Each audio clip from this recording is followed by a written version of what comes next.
लालू यादव पहले बोले थे बूढ़ा बाल साफ करो, राजद का सफाया हो गया, एक भी सांसद नहीं है, इसलिए बेचैनी छूट रहा है। फिर भारतीय जनता पार्टी इतनी मजबूत हो गई है कि ना एक विधायक होगा ना एक सांसद होगा।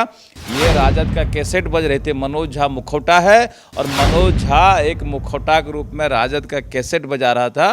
वो कोई ब्राह्मण के नेता नहीं है, ब्राह्मण समाज से नेग्लेक्टेड लोग हैं। ये राजद के दलाल हैं, पिट्ठू हैं और उनकी भाषा बोलते हैं। ठाकुरों को लेकर मनोज झा ने जिस प्रकार से राज्यसभा में कविता पढ़ा, जिसके बाद न सिर्फ सियासी भूचाल मचा बल्कि सामाजिक भूचाल भी मचने की संभावना दिख रही है। क्योंकि आरोप लग रहा है कि राजद जो है वो अगड़ी और पिछड़ी की राजनीति एक बार फिर से शुरू कर दी है। लेकिन इन सब चीज़ों के बीच आनंद मोहन हो या फिर भाजपा के तमाम जो विधायक है खुलकर कड़े शब्दों में विरोध किया। अब आरजेडी की तरफ से अमित शाह जो गृह मंत्री उनको पत्र लिखा गया है, जिसमें नीरज बबलू का भी नाम है और कहा गया है कि इन लोगों से उनकी जान को खतरा है, इसलिए वाई कैटेगरी की सुरक्षा दी जाए। मेरे साथ नीरज बबलू भाजपा विधायक हैं। आप लोगों से मनोज झा के जान को खतरा है। मनोज झा को जान को खतरा है तो उसको जेड श्रेणी का सुरक्षा दे दिया जाए। अगर खतरा है, वो वाई मांग रहे हैं तो हम कह रहे हैं उनको जेड दिया जाए।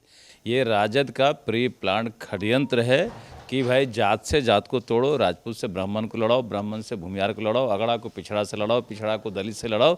ये षड्यंत्र चल रहा है और ये षड्यंत्र में जनता को पता है कि कौन षड्यंत्रकारी है।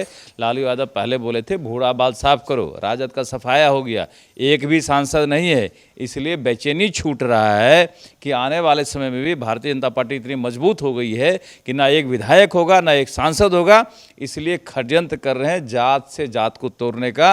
ये कोई कविता उविता नहीं पढ़ रहे थे, ये राजद का कैसेट बज रहे थे। मनोज झा मुखौटा है और मनोज झा एक मुखौटा के रूप में राजद का कैसेट बजा रहा था। और मनोज झा तो राजद भी नहीं है, वो कम्युनिस्ट माइंडेड है। वो जिस समय आरक्षण मिला था 10%, उस समय भी वो विरोध कर रहे थे। तो वो कोई ब्राह्मण के नेता नहीं है, ब्राह्मण समाज से नेग्लेक्टेड लोग हैं और ऐसे लोगों का किसी समाज में कोई पूछ नहीं है। ये राजद के दलाल हैं, पिट्ठू हैं और उनकी भाषा बोलते हैं। सर, आरजेडी के जो ब्राह्मण नेता वो तो खुलेआम समर्थन कर रहे हैं कि लोगों को समझ में नहीं आ रहा है, समझ से परे जो लोग विरोध कर रहे हैं। देखिए, आरजेडी, मैंने पहले ही बताया कि आरजेडी एक षड्यंत्र में लगी हुई है कि समाज को तोड़ो। उनको पता है कि एक भी अगड़ी जाति का वोट नहीं मिलना है, एक भी पिछड़ी जाति का वोट नहीं मिलना है, MY समीकरण पर सिमट जाएंगे। इसलिए ये षड्यंत्र कर रहे हैं कि भाई लड़ाओ समाज को तोड़ो। यही षड्यंत्र चल रहा है, बाकी कहीं कुछ नहीं। सवाल, आरजेडी ऑफिशियल बयान जारी कर रही है कि ऐसे बयानबाजी करने वालों पर भी कार्रवाई होगी। बिल्कुल कार्रवाई होनी चाहिए। जो समाज को तोड़ने वाला बयान दे रहा है, जो समाज को गाली देने वाला बयान दे रहा है, तो सबसे पहले मनोज झा पे कार्रवाई होनी चाहिए। देशद्रोह का मुकदमा होना चाहिए मनोज झा पे। ये समाज को तोड़ने का काम कर रहा है तो मुकदमा उन पे होना चाहिए। पहले मुकदमा कड़ा है, आरजेडी मनोज झा पे मुकदमा करवाए। अंतिम सवाल ले लेते हैं, चूंकि शुरुआत आनंद मोहन से हुई थी, चेतन ने खुलकर विरोध किया। आपको नहीं लगता है कि अगर समाज की बात अगर बुरा लग रहा है तो फिर चेतन को भी कोई बड़ा फैसला लेना चाहिए? देखिए, वो उनकी बात है, वो राजद के लोग हैं, आप उनसे जाके पूछिए। लेकिन जो षड्यंत्र चल रहा है, ये राजद के द्वारा षड्यंत्र रचा जा रहा है। इस षड्यंत्र का पर्दा फाश हो गया है। कोई समाज कहीं लड़ने वाला नहीं है और एक भी वोट राजद को जाने वाला नहीं है जिसका ये षड्यंत्र कर। माझी जी ने समर्थन कर दिया आरजेडी का। माझी जी ने आरजेडी का समर्थन किया है, सही।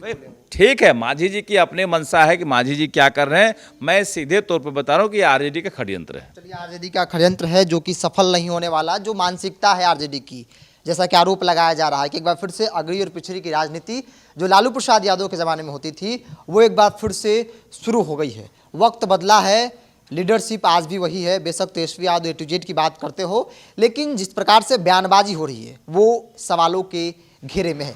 सहयोगी अजय के साथ बिरजू सिंह, पटना।